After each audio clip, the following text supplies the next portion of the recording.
ಒಂದು ಊರಿನಲ್ಲಿ ರಮೇಶ್ ಅನಾಮಿಕಾ ಅನ್ನುವ ದಂಪತಿಗಳಿದ್ದರು. ರಮೇಶ್ ಅನಾಮಿಕರು ಪ್ರೇಮ ವಿವಾಹ ಮಾಡಿಕೊಂಡು ಸಂತೋಷದಿಂದ ಬದುಕುತ್ತಿರುತ್ತಾರೆ.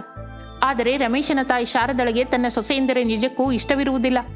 ರಮೇಶ್ ಕೂಡ ತನ್ನ ತಾಯಿಯ ಮಾತು ಕೇಳುತ್ತಾ ಅವಾಗವಾಗ ತನ್ನ ಹೆಂಡತಿಯನ್ನು ಬೈಯುತ್ತಾ ಇರುತ್ತಿದ್ದನು.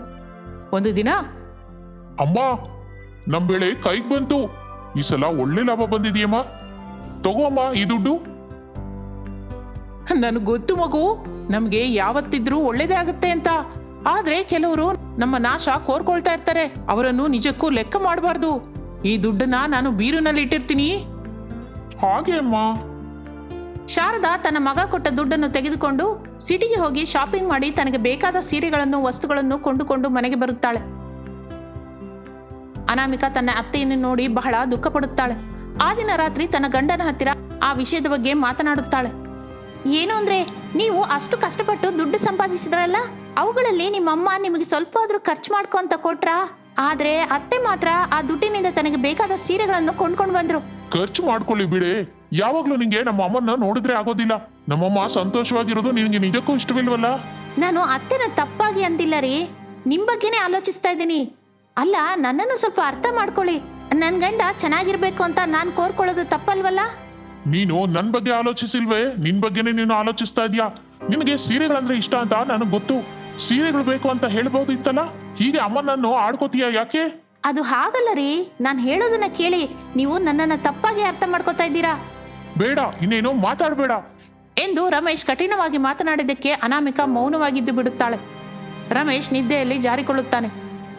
ಅನಾಮಿಕಾ ರಾತ್ರಿಯೆಲ್ಲ ತನ್ನ ಗಂಡನ ಬಗ್ಗೆ, ತನ್ನ ಅತ್ತೆಯ ಬಗ್ಗೆ, ಅವರು ಕೊಡುವ ಹಿಂಸೆಯ ಬಗ್ಗೆ ಆಲೋಚಿಸುತ್ತಲೇ ಇರುತ್ತಾಳೆ. ಆ ರಾತ್ರಿ ಹಾಗೆ ಕಳೆಯುತ್ತದೆ. ಆ ಮಾರನೇ ದಿನ ಬೆಳಿಗ್ಗೆ ಅನಾಮಿಕಾ ವಾಂತಿ ಮಾಡಿಕೊಳ್ಳುತ್ತಿರುತ್ತಾಳೆ. ಶಾರದಾ ರಮೇಶರು ಅನಾಮಿಕಳನ್ನು ಗಮನಿಸುತ್ತಾರೆ. ಅನಾಮಿಕಾ, ಏನಾಯ್ತು? ನಿಂಗೆ ಮೈಯಲ್ಲಿ ಆರಾಮಿಲ್ವಾ? ಆಸ್ಪತ್ರೆಗೆ ಹೋಗೋಣವಾ? ಇಷ್ಟು ಮಾತ್ರಕ್ಕೆ ಆಸ್ಪತ್ರೆಗೇನಕ್ಕೆ? ರಾತ್ರಿ ಹೊತ್ತು ಇಷ್ಟ ಬಂದ ಹಾಗೆ ತಿಂದ್ರೆ ಹೀಗೆ ಇರುತ್ತೆ. ತಿಂದದ್ದು ಕರಗದೆ ಹೊರಗೆ ಬಂತು ಬಿಡು. ಇನ್ನು ಮಧ್ಯಾಹ್ನಕ್ಕೆ ಕಡಿಮೆ ಆಗುತ್ತೆ. ನೀನೇನು ಅಷ್ಟು ಗಾಬರಿ ಆಗ್ಬೇಡ. ಸರಿ ಅಮ್ಮ. ಅನಾಮಿಕಾ, ಸ್ವಲ್ಪ ತಿನ್ನೋದನ್ನ ತಗ್ಸು, ಸರಿನಾ?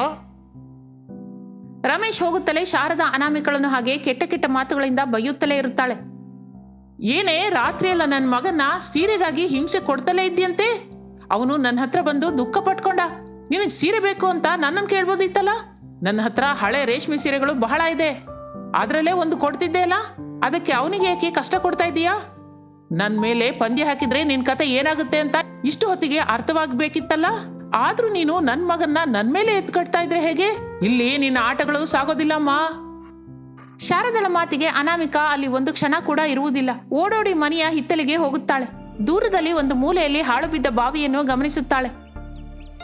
ಈ ಮನೆಯಲ್ಲಿ ನನಗೆ ಸಂತೋಷ ಇಲ್ಲ. ಆ ಕಡೆ ಅತ್ತೆ ಜೋರು, ಈ ಕಡೆ ಗಂಡನ ಮಾತುಗಳು ನನಗೆ ಕಷ್ಟ ಕೊಡ್ತಾ ಇದೆ. ಈ ಮನೆಯಲ್ಲಿ ನನಗೆ ಆಧಾರ ಸಮ್ಮಾನ ಕೊಡುವವರೇ ಇಲ್ಲ. ಇನ್ನು ಬದುಕೋದಕ್ಕಿಂತ ಸಾಯೋದು ಎಷ್ಟೋ ಮೇಲು. ಅನಾಮಿಕಾ ಆ ಹಾಳು ಬಿದ್ದ ಬಾವಿಯಲ್ಲಿ ಬೀಳಲಿಕ್ಕೆ ಹೋಗುತ್ತಾಳೆ.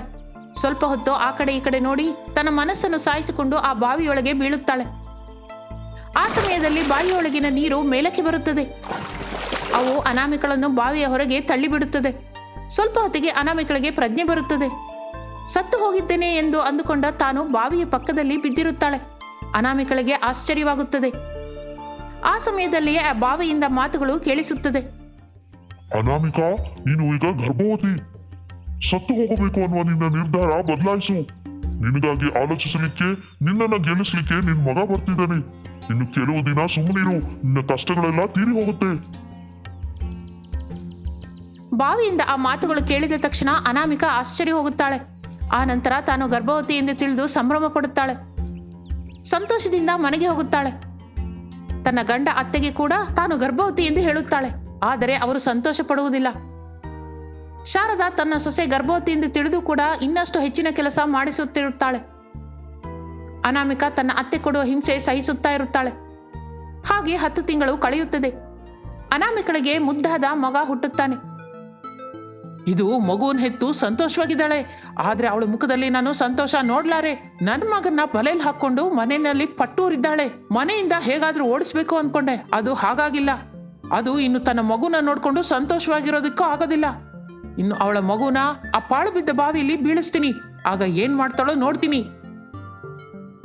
ಎಂದು ಆಲೋಚಿಸಿ ಶಾರದಾ ತನ್ನ ಸೊಸೆ ಮಲಗಿ ನಿದ್ರೆ ಮಾಡುತ್ತಿರುವಾಗ ಮಗುವನ್ನು ತೆಗೆದುಕೊಂಡು ಬಾವಿಯಲ್ಲಿ ಬಿಸಾಕುತ್ತಾಳೆ. ಅನಾಮಿಕಾ ತನ್ನ ಮಗು ಕಾಣಿಸದೆ ಹೋಗಿದ್ದರಿಂದ ಒದ್ದಾಡಿ ಹೋಗುತ್ತಾಳೆ.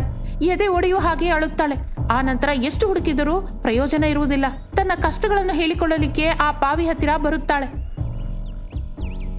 ನನ್ನ ಬದುಕು ಬದಲಾಗುತ್ತೆ ಅಂತ ಹೇಳಿದೆ, ಈಗ ನೋಡು ನನ್ನ ಮಗು ಕಾಣಿಸದೆ ಹೋಗಿದೆ. ನಾನು ಏನ್ ಪಾಪ ಮಾಡಿದೆ ಅಂತ ನನಗೆ ಬದುಕು? ನೀನು ದುಃಖ ಪಡಬೇಡ ಅನಾಮಿಕಾ, ನಿನ್ ಮಗ ನನ್ನ ಹತ್ರ ಬಂದು ಸೇರಿದ್ದಾನೆ. ಇಲ್ಲೋಡು, ನಿನ್ ಮಗುವನ್ನ ತೆಗೆದುಕೋ ಎಂದು ಬಾವಿ ಹೇಳುತ್ತಲೇ ಬಾವಿಯಿಂದ ನೀರು ಮೇಲಕ್ಕೆ ಬರುತ್ತದೆ. ಅನಾಮಿಕಳ ಮಗ ಮತ್ತೆ ಅವಳ ಕೈಗೆ ಸೇರುತ್ತಾನೆ. ಮನೆಯೊಳಗೆ ಮಗುವನ್ನು ಕರೆಕೊಂಡು ಬಂದಿದ್ದಕ್ಕೆ ಶಾರದಾ ಆಶ್ಚರ್ಯ ಹೋಗುತ್ತಾಳೆ. ಆ ನಂತರ ಮತ್ತೊಂದು ವರ್ಷ ಕಳೆಯುತ್ತದೆ. ಅನಾಮಿಕಳಿಗೆ ಈಗ 2 ಮಕ್ಕಳು. ಅನಾಮಿಕಳ ಕಣ್ಣು ತಪ್ಪಿಸಿ ಶಾರದಾ ಬಹಳ ಸಲ ಆ ಮಕ್ಕಳನ್ನು ಕರೆದುಕೊಂಡು ಹೋಗಿ ಬಾವಿಗೆ ಬೀಳಿಸಲಿಕ್ಕೆ ನೋಡುತ್ತಾಳೆ. ಆದರೆ ಮತ್ತೆ ಅವರು ಅನಾಮಿಕಳ ಹತ್ತಿರ ಇರುವುದನ್ನು ನೋಡಿ ಶಾರದಾ ಆಶ್ಚರ್ಯ ಹೋಗುತ್ತಾಳೆ. ಒಂದು ದಿನ ಯಥಾ ಪ್ರಕಾರವಾಗಿ ಅನಾಮಿಕಳ 2 ಮಕ್ಕಳನ್ನು ತೆಗೆದುಕೊಂಡು ಹೋಗಿ ಬಾವಿಗೆ ಹಾಕಿದಳು ಶಾರದಾ. ಆ ನಂತರ ಬಾವಿಯ ಹತ್ತಿರವಿರುವ ಮರದ ಹತ್ತಿರ ನಿಂತು ಗಮನಿಸುತ್ತಾ ಇರುತ್ತಾಳೆ. ಇಷ್ಟರಲ್ಲಿ ಅನಾಮಿಕಾ ಬಾವಿಯ ಹತ್ತಿರ ಬಂದು ಕೇಳುತ್ತಲೇ ಆ ಬಾವಿಯಿಂದ ನೀರು ಮೇಲಕ್ಕೆದ್ದು ಬರುವುದು, ಮಕ್ಕಳನ್ನು ಕರೆದುಕೊಂಡು ಅನಾಮಿಕ ಮನೆಯೊಳಗೆ ಹೋಗುವುದನ್ನು ನೋಡಿ ಆಶ್ಚರ್ಯ ಹೋಗುತ್ತಾಳೆ. ಶಾರದಾಳಿಗೆ ಈಗ ಸೊಸೆಯೆಂದರೆ ಭಯ ಹಿಡಿದುಕೊಳ್ಳುತ್ತದೆ. ಆ ಬಾವಿಯೊಳಗೆ ಬಗ್ಗಿ ನೋಡುವ ಸಮಯದಲ್ಲಿ ಶಾರದಾ ಬಾವಿಯೊಳಗೆ ಬೀಳುತ್ತಾಳೆ. ಅಮ್ಮ, ಅನಾಮಿಕಾ, ಕಾಪಾಡಮ್ಮ, ರಕ್ಷಿಸಮ್ಮ, ನನ್ನನ್ನು ಕಾಪಾಡು ತಾಯಿ. ಅನಾಮಿಕಾ ಶಾರದಾಳ ಮಾತಿಗೆ ಬಾವಿಯ ಹತ್ತಿರ ಬರುತ್ತಾಳೆ. ತನ್ನ ಅತ್ತೆಯನ್ನು ಕಾಪಾಡು ಎಂದು ಬೇಡಿಕೊಳ್ಳುತ್ತಾಳೆ. ಮಾಯಾ ಬಾವಿಯಿಂದ ನೀರು ಮೇಲಕ್ಕೆ ಬರುತ್ತದೆ. ಆನಂತರ ಶಾರದಾ ನೀರಿನಿಂದ ಮೇಲಕ್ಕೆ ಬರುತ್ತಾಳೆ. ತಾನು ತಪ್ಪು ಮಾಡಿದೆ ಎಂದು, ಸೊಸೆಯನ್ನು ಹಿಂಸಿಸಿದೆ ಎಂದು ಬಾವಿ ಮುಂದೆ ಅನಾಮಿಕಳ ಹತ್ತಿರ ಕ್ಷಮಾಪಣೆ ಕೇಳುತ್ತಾಳೆ. ಅತ್ತೆ ಶಾರದಾಳಲ್ಲಿ ಬಂದ ಬದಲಾವಣೆ ನೋಡಿ ಅನಾಮಿಕಾ ಸಂತೋಷ ಪಡುತ್ತಾಳೆ. ಆ ನಂತರ ತನ್ನ ಮಕ್ಕಳ ಜೊತೆ ಅನಾಮಿಕಾ ಆ ಕುಟುಂಬದೊಂದಿಗೆ ಬದುಕುತ್ತಾಳೆ. ರಮೇಶ್ ಶಾರದರು ಕೂಡ ಮಕ್ಕಳನ್ನು ಆಡಿಸುತ್ತಾ ಅನಾಮಿಕಳನ್ನು ಚೆನ್ನಾಗಿ ನೋಡಿಕೊಳ್ಳುತ್ತಾರೆ.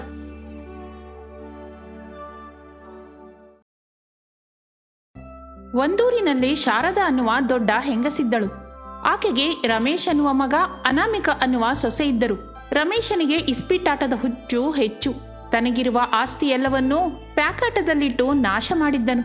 ಇವನಿಗಿರುವ ಹುಚ್ಚಿನಿಂದ ಹೊರಗೆ ತರಬೇಕು ಎಂದು ಶಾಂತ ತನ್ನ ಮಗನಿಗೆ ಅನಾಮಿಕ ಅನ್ನುವ ಹುಡುಗಿಯೊಂದಿಗೆ ಮದುವೆ ಮಾಡುತ್ತಾಳೆ. ಆದರೂ ರಮೇಶನಲ್ಲಿ ಬದಲಾವಣೆ ಇರಲಿಲ್ಲ. ಅನಾಮಿಕ ಬಹಳ ಅಂದವಾದ ಹುಡುಗಿ. ಅಂತಹ ಅಂದವಾದ ಹೆಂಡತಿ ಬಂದಿದ್ದರೂ ರಮೇಶನಲ್ಲಿ ಮಾತ್ರ ಇಸ್ಪೀಟಾಟದ ಹುಚ್ಚು ಇಳಿಯಲಿಲ್ಲ. ಒಂದು ದಿನ ಅನಾಮಿಕ, ಅತ್ತೆ, ಸ್ವಂತ ಮನೇನೂ ಅಡವಿಟ್ಟಿದ್ದಾರಂತೆ. ಇನ್ನು ನಾವು ಈ ಮನೆಯಲ್ಲಿ ಇರಲಾರೆವು ಅತ್ತೆ. ನಾನು ಅದ್ರ ಬಗ್ಗೆನೇ ಆಲೋಚಿಸ್ತಿದ್ದೀನಮ್ಮ. ಈಗ ಇವನು ಮಾಡಿದ ಕೆಲಸದಿಂದ ನಾವು ಬಾಡಿಗೆ ಮನೆಯಲ್ಲಿ ಇರಬೇಕಾಗಿ ಬಂದಿದೆ. ಇನ್ನು ಹೀಗೆ ಎಷ್ಟು ದಿನ ಅತ್ತೆ? ನಾವು ಮಾತ್ರ ಏನು ತಪ್ಪು ಮಾಡಿದ್ವಿ ಅಂತ ನಮ್ಗೆ ಈ ಶಿಕ್ಷೆ? ನಾನು ಬಹಳ ತಪ್ಪು ಮಾಡಿದೆ ಅಮ್ಮ. ನಿನ್ನನ್ನು ಮದುವೆ ಆದ ನಂತರ ಅವನು ಬದಲಾಗ್ತಾನೆ ಅಂದ್ಕೊಂಡೆ. ಆದರೆ ಅವನು ಇಷ್ಟು ಕೆಟ್ಟದಾಗಿ ತಯಾರಾಗ್ತಾನೆ ಅಂತ ಅಂದ್ಕೊಂಡಿರ್ಲಿಲ್ಲ ತಾಯಿ. ಅನಾಮಿಕಾ ಶಾರದಾ ಹಾಗೆ ಮಾತನಾಡುತ್ತಾ ಇರುವಾಗ ಅಲ್ಲಿಗೆ ರಮೇಶ್ ಬಂದನು. ಬರಬರುತ್ತಾ ಒಂದು ಕೈಯಲ್ಲಿ ಹೆಂಡದ ಬಾಟಲಿಯೊಂದಿಗೆ ಬಂದನು. ಅಮ್ಮ, ನಂಗೆ ದುಡ್ಡು ಬೇಕು. ದುಡ್ಡು, ಅನಾಮಿಕಾ, ದುಡ್ಡು ಬೇಕು. ನನಗೆ ದುಡ್ಡು ತಂದ್ಕೊಡಿ ತಕ್ಷಣ. ದುಡ್ಡು ಬೇಕು. ಏಯ್, ಕುಡ್ಕೊಂಡು ಬಂದು ಮನೇಲಿ ಹೀಗೆ ಯಾಕೆ ಮಾಡ್ತಿದೀಯಾ? ನಿನ್ಗೆ ಯಾವ ರೋಗ ಬಂದಿದೆಯೋ ಹೀಗಾಗಿ ಹೋದೆ? ನಿನ್ ಬಾಯಿ ಹಾಳಾಗ, ನಿನ್ ಕೈ ಕಾಲು ಬಿದ್ದು ಹೋಗ. ಅಮ್ಮ ಅಮ್ಮ, ಬೈಬೇಡ. ಆದ್ರೂ ನಿನ್ ಬೈಗಳು ಕೂಡ ಕಿವಿಗೆ ಇಂಪಾಗಿ ಕೇಳ್ತಾ ಇದೆ. ನನಗೆ ದುಡ್ಡು ಮುಖ್ಯ. ದುಡ್ಡು ಬೇಕು. ಕೊಟ್ಟು ಬಿಡಿ. ಇಲ್ಲ ಅಂದ್ರೆ ನೀವಾದ್ರೂ ಸಾಯ್ರಿ, ಇಲ್ಲ ನನ್ನನ್ನಾದ್ರೂ ಸಾಯೋಕ್ ಬಿಡಿ. ಅಲ್ಲಿ ಪ್ಯಾಕಾಟಕ್ಕೆ ಟೈಮ್ ಆಗಿ ಹೋಗ್ತಾ ಇದೆ. ಚಿಚಿ, ಇಷ್ಟು ನಡೆದ್ರೂ ಕೂಡ ಇನ್ನೂ ಬದಲಾಗಿಲ್ಲ ಅತ್ತೆ. ಏನ್ ಬದುಕುರಿ ನಿಮ್ದು? ಕನಿಷ್ಠ ಮರ್ಯಾದೆ ಕೂಡ ಇಲ್ಲ. ಹೆಂಗಸ್ರ ಮೇಲೆ ಪ್ರತಾಪ ತೋರಿಸ್ತಾ ಇದ್ದೀರಾ? ಈ ಮನೆನ ಅಡವಿಟ್ಟು ಬಿಟ್ಟಿದ್ದೀನಿ ಬಂಗಾರ. ಇನ್ನು ನಾವು ಬೇರೆ ಮನೆಯಲ್ಲಿ ಇರ್ಬೇಕು. ಅಂದ್ರೆ ಬಾಡಿಗೆ ಮನೆ ನೋಡ್ಕೊಳ್ಳಿ. ರಮೇಶನ ಮಾತುಗಳು ಶೂಲದಿಂದ ಇರಿದಂತಾಗಿ ಅನಾಮಿಕ ಶಾರದಾ ಅಲ್ಲಿಂದ ಕಣ್ಣೀರು ಹಾಕಿಕೊಂಡು ಹೊರಟು ಹೋದರು. ಹಾಗೆ ಒಂದು ಬಾಡಿಗೆ ಮನೆ ನೋಡಿಕೊಂಡು ಆ ಮನೆಯಲ್ಲಿ ಬದುಕಲಿಕ್ಕೆ ಶುರು ಮಾಡಿದರು. ಮನೆಯೇನೋ ದೊರಕಿತಾದರೂ ತಿನ್ನೋದಿಕ್ಕೆ ಊಟವಿಲ್ಲ, ಕೈಯಲ್ಲಿ ದುಡ್ಡಿಲ್ಲ. ಆಗಲೇ ಅನಾಮಿಕ ಒಂದು ನಿರ್ಣಯ ತೆಗೆದುಕೊಂಡಳು. ಅತ್ತೆ, ಮನೆ ನಡೆಸಬೇಕು ಅಂದರೆ ಏನೋ ಒಂದು ಕೆಲಸ ಮಾಡಲೇಬೇಕಲ್ಲ. ಇನ್ನು ನಾನು ಈ ದಿನದಿಂದ ಕೆಲಸಕ್ಕೆ ಹೋಗೋದು ಅಂದ್ಕೊಂಡಿದ್ದೀನಿ. ಅಲ್ಲಿ ಸ್ವಲ್ಪ ದುಡ್ಡು ಸಂಪಾದಿಸರೆ ಕನಿಷ್ಠ ಹೊಟ್ಟೆಗಾದರೂ ತಿಂದು ಬದುಕಬಹುದು.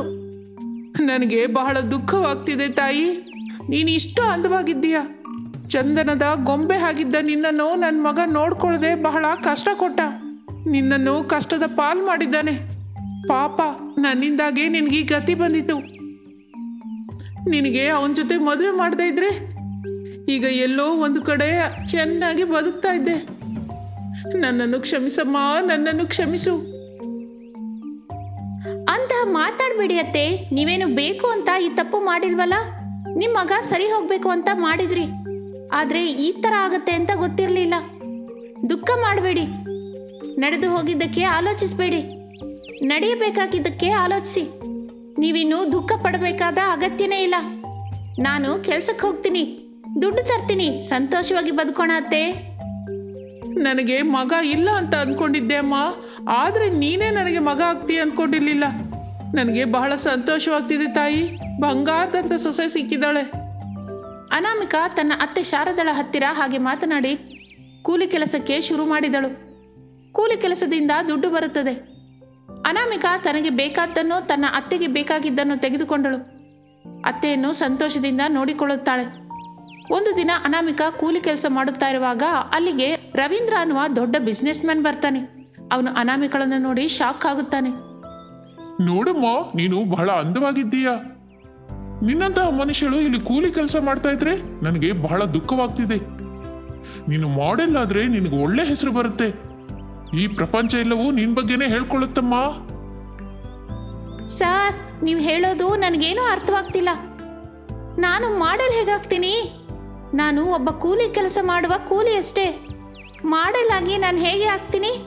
ಆಗುವ ಅವಕಾಶವೇ ಇಲ್ವಲ್ಲ. ಇಲ್ಲಮ್ಮ, ಇಲ್ಲ, ನೀನು ಒಳ್ಳೆ ಮಾಡೆಲ್ ಆಗಿ ತೀರ್ತೀಯ. ನಾನು ಹೇಳಿದ ಹಾಗೆ ಮಾಡಿದ್ರೆ ನಿನಗೆ ಯಾವ ಕಷ್ಟನೂ ಇರೋದಿಲ್ಲ. ಮುಂದಿನ ದಿನದಲ್ಲಿ ನೀನು ಬಹಳ ಜನಕ್ಕೆ ಆದರ್ಶವಾಗಿ ನಿಲ್ತೀಯ. ನಿನಗೆ ಲೆಕ್ಕವಿಲ್ಲದಷ್ಟು ದುಡ್ಡು ಕೂಡ ಬರುತ್ತೆ. ನಾನು ಏನಕ್ಕೂ ಆಸೆ ಪಡೋದಿಲ್ಲ ಸರ್. ಈಗ ಕಷ್ಟಪಟ್ಟರೆ ಸಾಯಂಕಾಲಕ್ಕೆ ದುಡ್ಡು ಬರುತ್ತೆ.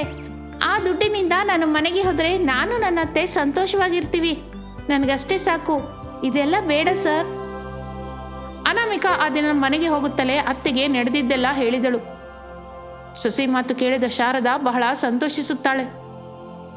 ಅಮ್ಮ ಅನಾಮಿಕಾ, ನೀನು ಮಾಡೆಲ್ ಆದರೆ ಬಹಳ ಜನಕ್ಕೆ ಒಳ್ಳೇದಾಗುತ್ತೆ ಅಂತಾರಲ್ಲ ಸರ್.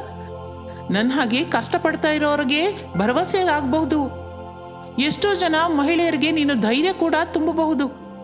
ಒಂದು ಸಲ ಬಹಳ ಆಲೋಚಿಸು. ನೀವು ಈಗ ಹೇಳ್ತಾ ಇದ್ರೆ ನನಗೆ ಒಂದೊಂದಾಗಿ ಅರ್ಥವಾಗ್ತಿದೆ ಅತ್ತೆ. ನಾನು ಮೊದಲೇ ಅಂದುಕೊಂಡಿದ್ದನ್ನ ನಾನು ಮಾಡ್ತೀನಿ, ನಂತರ ದೇವರ ದಯೆ. ಮಾರನೇ ದಿನ ಅನಾಮಿಕಾ ರವೀಂದ್ರನನ್ನು ಭೇಟಿಯಾದಳು. ದಿನವೂ ಕೆಲಸ ಮಾಡಿಕೊಳ್ಳುತ್ತಲೇ ಮಾಡೆಲಿಂಗ್ ಕೆಲಸಕ್ಕೆ ಬರ್ತೀನಿ ಅಂತ ಹೇಳುತ್ತಾಳೆ. ಅದಕ್ಕೆ ರವೀಂದ್ರ ಕೂಡ ಒಪ್ಪಿಕೊಳ್ಳುತ್ತಾನೆ. ಕೆಲವು ದಿನಗಳು ಹಾಗೆ ಕಳೆಯುತ್ತದೆ. ಅನಾಮಿಕಳ ಮಾಡೆಲಿಂಗ್ ಫೋಟೋ ನೋಡಿ ಬಹಳ ಜನ ಬಿಸ್ನೆಸ್ ಮ್ಯಾನ್ ಮುಂದಕ್ಕೆ ಬರುತ್ತಾರೆ. ಅನಾಮಿಕಳ ಹತ್ತಿರ ತಮ್ಮ ಬಿಸ್ನೆಸ್ಗೆ ಆಡ್ಸ್ ಮಾಡಬೇಕು ಅಂತ ನಿರ್ಣಯಿಸಿಕೊಳ್ಳುತ್ತಾರೆ. ರವೀಂದ್ರ ಅನಾಮಿಕಳನ್ನು ಕರೆಯುತ್ತಾನೆ. ಸರ್, ನನ್ನನ್ನು ಏಕೆ ಅಷ್ಟು ಅರ್ಜೆಂಟಾಗಿ ಬಾ ಅಂತ ಕರೆದ್ರಿ? ಏನಾಯ್ತು ಸರ್? ನಿನಗೆ ಒಂದು ಗುಡ್ ನ್ಯೂಸ್ ಅನಾಮಿಕಾ. ಮಾಡೆಲ್ ಆಗಿ ನೀನು ಸೆಲೆಕ್ಟ್ ಆಗಿದ್ಯಾ. ನಿನಗಾಗಿ ದುಡ್ಡು ಕೊಡುವವರು ಎದುರು ನೋಡ್ತಾ ಇದ್ದಾರೆ. ನೀನು ಕೂಲಿ ಕೆಲಸ ಮಾಡುವ ಕೆಲಸಕ್ಕೆ ಬಿಟ್ಟುಬಿಡು. ನಿನ್ನನ್ನು ಹಾಕೊಂಡು ಆಡ್ಸ್ ತೆಗೆಯೋದಕ್ಕೆ ಎಲ್ಲರೂ ಕಾಯ್ತಾ ಇದ್ದೀವಿ. ಇಲ್ಲಿ ನೋಡು, 50 ಲಕ್ಷದ ಚೆಕ್ ನಿನಗಾಗಿ ನಾನು ಕೊಡ್ತಾ ಇದ್ದೀನಿ. ನಾಳೆಯಿಂದ ನೀನು ಆ ಕೂಲಿ ಕೆಲಸಕ್ಕೆ ಹೋಗುವ ಅಗತ್ಯನೇ ಇಲ್ಲ. ನಾಳೆ ಬೆಳಿಗ್ಗೆ ನೀನು ಆಫೀಸ್ಗೆ ಬಂದು ನೋಡು. ರವೀಂದ್ರನ ಮಾತಿಗೆ ಅನಾಮಿಕಾ ಸಂತೋಷಿಸಿದಳು. ಅವಳ ಆನಂದಕ್ಕೆ ಹದ್ದೇ ಇರಲಿಲ್ಲ. 50 ಲಕ್ಷ ರೂಪಾಯಿ ತೆಗೆದುಕೊಂಡು ಮನೆಗೆ ಸೇರಿದಳು. ತನಗೆ ಬೇಕಾದ್ದೆಲ್ಲವನ್ನು ಕೊಂಡುಕೊಂಡಳು. ನೋಡುತ್ತಿದ್ದ ಹಾಗೆ ಅತ್ತೆ ಸೊಸೆಯರು ಶ್ರೀಮಂತರಾಗುತ್ತಾರೆ. ತನ್ನ ಹತ್ತಿರ ಇವರ ದುಡ್ಡಿನಿಂದ ಅತ್ತೆ ಸೊಸೆಯರು ಬಹಳ ಸಹಾಯ ಮಾಡುತ್ತಾರೆ. ರಮೇಶ್ ತನ್ನ ಇಸ್ಪೇಟು ಆಟದ ಹುಚ್ಚು ಹೋಗಿ ಅನಾಮಿಕಾ ಹತ್ತಿರ ಬರುತ್ತಾನೆ. ಅನಾಮಿಕಾ ಜೊತೆ ಸೇರಿ ಸಂತೋಷವಾಗಿ ಜೀವಿಸುತ್ತಿರುತ್ತಾನೆ.